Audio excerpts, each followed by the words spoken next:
Hello friends, welcome to கல்டா info Tamil.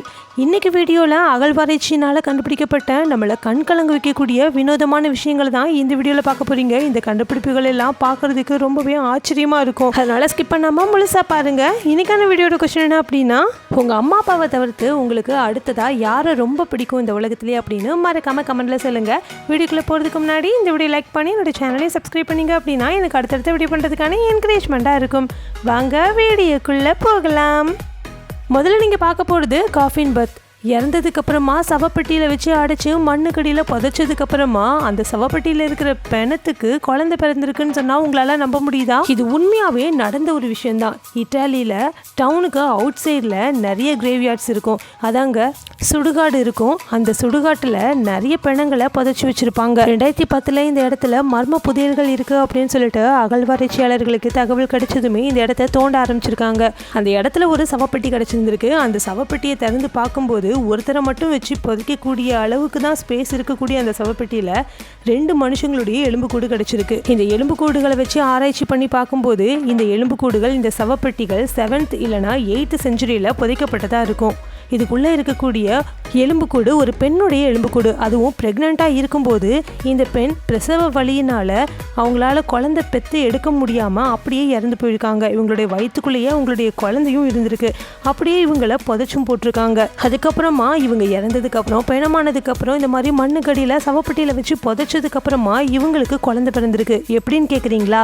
இதுக்கு பின்னாடி ஒரு சயின்ஸ் இருக்குது. மண்ணுக்கடியில் புதைச்சதுக்கப்புறமா பிணத்தினுடைய உடம்பு கொஞ்சம் கொஞ்சமாக அழுக ஆரம்பிக்கும். அது மட்டும் இல்லாமல் அவங்களுடைய உடம்புல ஒரு சில கேஸஸ் ஃபார்ம் ஆகியிருக்கும். அந்த கேஸஸ் அவங்களுடைய வயிற்றில் இருக்கக்கூடிய கர்ப்பப்பையில் இருக்கிற ஏதாவது பொருட்கள் இருந்ததுன்னா அதை ஃபோர்ஸ் பண்ணி வெளியே தள்ள பார்க்கும். அப்படி தான் இந்த குழந்தையும் ஃபோர்ஸ் பண்ணி வெளியே தள்ள பார்த்துருக்கு. இந்த குழந்தையும் வெளியே வந்து விழுந்திருக்கு. ஆனால் இந்த குழந்தை இறந்த குழந்தை தான் வெளியே வந்து விழுந்திருக்கு. அதனுடைய எலும்புக்கூடுகளும் இந்த பெண்ணினுடைய எலும்புக்கூடுகளும் சேர்ந்து இந்த சவப்பெட்டிக்குள்ளே இருந்திருக்கு. அடுத்ததான் நீங்கள் பார்க்க போகிறது நீங்கள் தம்ப்நெயிலில் பார்த்த இந்த ஒரு பிக்சர் தான். இந்த பிக்சரில் காதலர்கள் 2 பேருமே கை கோர்த்த மாதிரியும் கட்டி அணைச்ச மாதிரியும் இறந்து போயிருக்காங்க. அவங்கள புதைச்சும் வச்சுருக்காங்க. அவங்களுடைய எலும்புக்கூடுகள் தான் கிடச்சிருக்கு. இதை பார்த்த உடனே முதல்ல அகழ்வாராய்ச்சியாளர்களுக்கு ரொம்பவே வருத்தமாக இருந்திருக்கு. அகழ்வாராய்ச்சியாளர்கள் இந்த மாதிரி அகழ்வாராய்ச்சியில் ஈடுபடும் போது இந்த மாதிரி ஏகப்பட்ட விஷயங்களை கண்டுபிடிச்சிருக்காங்க. வரலாற்றில் நிறைய காதலர்களை இந்த மாதிரி புதைச்சும் வச்சுருந்துருக்காங்க. இந்த எலும்புக்கூடுகள் கட்டி அணைச்ச மாதிரியும் கைகளை கோர்த்த மாதிரியும் இந்த மாதிரி இறந்து இருக்கும்போது பார்க்குறதுக்கு இவங்க ஒருத்தர் எந்த அளவுக்கு லவ் பண்ணியிருக்காங்க அப்படிங்கிறது புரிய வருது. இதை பார்க்கும்போது உண்மையிலேயே கண்கள் கலங்குதில்ல. அடுத்ததான் நீங்கள் பார்க்க போகிறது ஆஸ்டெக் டவர் ஆஃப் ஸ்கல்ஸ். அதாவது இந்த டவர் முழுக்க கிட்டத்தட்ட 100க்கும் மேற்பட்ட ஸ்கல்ஸ், அதாவது மனிதர்களுடைய மண்டை ஓடுகள் கிடச்சிருக்கு. இந்த இடம் எங்கே இருக்குது அப்படின்னா மெக்சிகோ சிட்டியில் தாங்க அமைஞ்சிருக்கு. இந்த இடத்த 2015 இப்படி ஒரு டவர் இருக்கிறதையே கண்டுபிடிச்சிருக்காங்க. 2015 2020 வரைக்கும் கிட்டத்தட்ட 5 வருஷமாக இந்த இடத்த கொஞ்சம் கொஞ்சமாக டிஸ்கவர் பண்ணிகிட்டே இருந்திருக்காங்க. இந்த இடத்துல இருந்து 100க்கும் மேற்பட்ட மண்டை ஓடுகளை எண்ணி எடுத்திருக்காங்க. இந்த இடத்துல தெய்வங்களை வழிபடுறதுக்கான ஒரு சேப்பல் இருந்திருக்கு. இந்த சேப்பலில் தான் அந்த தெய்வங்களுக்கு சாக்ரிஃபைஸ் கொடுக்கறதுக்காக இப்படி ஒரு டவரை கட்டியிருக்காங்க. இப்படி ஒரு டவரை கட்டி இறந்தவங்களுடைய மண்டை ஓடுகளை இந்த டவரில் கொஞ்சம் கொஞ்சமாக வச்சு ஃபிக்ஸ் பண்ணிட்டே வந்திருக்காங்க. இந்த மண்டை ஓடுகளை பல வருடங்களாக கொஞ்சம் கொஞ்சமாக இறந்து போகிறவங்களுடைய மண்டை ஓடுகளில் இருந்து கலெக்ட் பண்ணி ஃபிக்ஸ் பண்ணியிருக்காங்க. அடுத்ததான் நீங்கள் பார்க்க போகிற இந்த எலும்பு கூட பாருங்களேன். இதை உயிரோட வச்சு அடக்கம் பண்ணியிருக்காங்க. ஆனால் இந்த விஷயம் வேணும்னே பண்ணது கிடையாது, தெரியாமல் நடந்த ஒரு விஷயம்தான். இந்த எலும்பு கூடு ஒரு பெண்ணுங்க. இந்த பெண்ணுக்கு 25 வயசாக இருக்கும்போது இந்த பெண் குழந்தை பெற்று எடுத்திருக்காங்க. அப்படி குழந்தை பெற்று எடுக்கும்போது இவங்களுடைய உடம்புக்குள்ளே இன்டர்னல் ப்ளீடிங் ரொம்பவே அதிகமாக இருந்திருக்கு. அவங்க மயக்கத்தில் இருந்திருக்காங்க. ஆனால் அவங்களுடைய ஃபேமிலி மெம்பர்ஸும் அவங்களுடைய உறவினர்கள் எல்லாருமே சேர்ந்து இவங்க இறந்துட்டதா நினச்சி இவங்களை இந்த மாதிரி சவப்பெட்டிக்குள்ளே வச்சு கீழே புதைச்சிருக்காங்க. சவப்பெட்டிக்குள்ளே வைக்கும் போதே இவங்க மூச்சு விட முடியாமல் தவிச்சிருக்காங்க. அந்த சமயத்தில் சவப்பெட்டியை ஓங்கி அடிச்சிருக்காங்க, உள்ளே கத்தியிருக்காங்க. இந்த மாதிரி உயிருக்கு போராடிக்கிட்டு இருந்திருக்காங்க.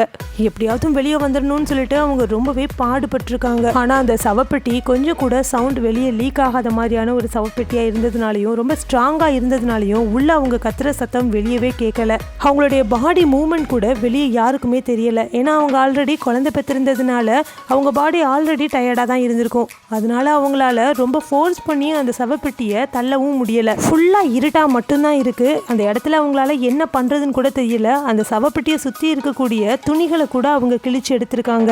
அவங்க அந்த சவப்பெட்டியை அடித்ததுனாலையும் குத்துனதுனாலையும் தள்ளுனதுனாலையும் அவங்களுடைய கை விரல்கள்லையும் கால்கள்லையும் ஃப்ராக்சர்ஸ் ஏற்பட்டிருக்கு. எவ்வளோ போராடியும் அவங்களால அந்த காஃபினை விட்டு, அதாவது அந்த சவப்பெட்டியை விட்டு வெளியே வரவே முடியலை. உண்மையிலேயே இது கேட்கும்போது ரொம்ப கஷ்டமாக இருக்குல்ல. அடுத்ததான் நீங்கள் பார்க்க போகிறது த பாக்மேன் அப்படிங்கிற நார்த்தன் யூரோப்பில் கண்டுபிடிக்கப்பட்ட ஒரு மம்மி தாங்க. இந்த மம்மியை பாருங்களேன், கருப்பு கலரில் இருக்குல்ல. இது 1000 வருஷம் பழமையானதுன்னு சொல்கிறாங்க. அதுவும் இந்த பாக் பாடிஸ்லாம் பார்த்தீங்கன்னா கிட்டத்தட்ட 2000 வருஷம் பழமையானது அப்படின்னு சொல்கிறாங்க. இதை ரொம்பவே கரெக்டாக பர்ஃபெக்டாக ப்ரிசர்வ் பண்ணி வச்சுருக்காங்க. டென்மார்க்கில் 1950 ஒரு மேனை கண்டுபிடிச்சிருக்காங்க, அதாவது ஒரு மம்மியை கண்டுபிடிச்சிருக்காங்க. இந்த மம்மியை பார்க்குறதுக்கு கொஞ்ச நாளுக்கு முன்னாடி இறந்து போன மாதிரி தான் தெரிஞ்சிருக்கு. ஏன்னா அந்த அளவுக்கு வெல் ப்ரிசர்வ்டில் இருந்திருக்குங்க. இதை பார்த்த லோக்கல் பீப்புள் எல்லாருமே யாரோ இவரை மர்டர் பண்ணி இப்போதான் கொஞ்ச நாளுக்கு முன்னாடி கொண்டிருப்பாங்க அப்படின்னு சொல்லிட்டு போலீஸ்லேயும் கம்ப்ளைண்ட் பண்ணுறாங்க. அந்த பாடியை எடுத்து ஆராய்ச்சி பண்ணும்போது தான் தெரிஞ்சிருக்கு இது 2000 வருஷம் பழமையானது அப்படின்னு சொல்லிட்டு. ஏன்னா இது பார்க்குறதுக்கு அப்படியே ரியலிஸ்டிக்காக கொஞ்ச நாளுக்கு முன்னாடி இறந்து போன மாதிரி தாங்க தெரிஞ்சிருக்கு. ஏன்னா இதனுடைய ஸ்கின்னாக இருக்கட்டும், இதனுடைய ஹேராக இருக்கட்டும் அப்படியே இருந்திருக்கு. அது மட்டும் இல்லாமல் அதனுடைய ஃபேஷியல் எக்ஸ்ப்ரெஷனை பாருங்களேன், அது கூட அப்படியே ரியலிஸ்டிக்காக கொஞ்ச நாளுக்கு முன்னாடி இறந்து போனவங்க மாதிரி தான் இருந்திருக்கு. ஆனால் இந்த இடத்துல இந்த மாதிரி நிறைய பிணங்களை கண்டுபிடிச்சதுக்கு முக்கியமான காரணமே கடவுளுக்கு கொடுத்த சாக்ரிஃபைஸ் தாங்க. இந்த மாதிரி நிறைய பிணங்களை சாக்ரிஃபைஸ் பண்ணியிருக்காங்க. ஆனால் சாக்ரிஃபைஸ் பண்ணுறதுக்கு முன்னாடி இவங்களை ரொம்ப கொடூரமாக கொண்டிருக்காங்க. ஏன்னா இவங்க எல்லாருமே அந்த காலத்தில் வாழ்ந்த கிரிமினல்ஸ் ஆங்க.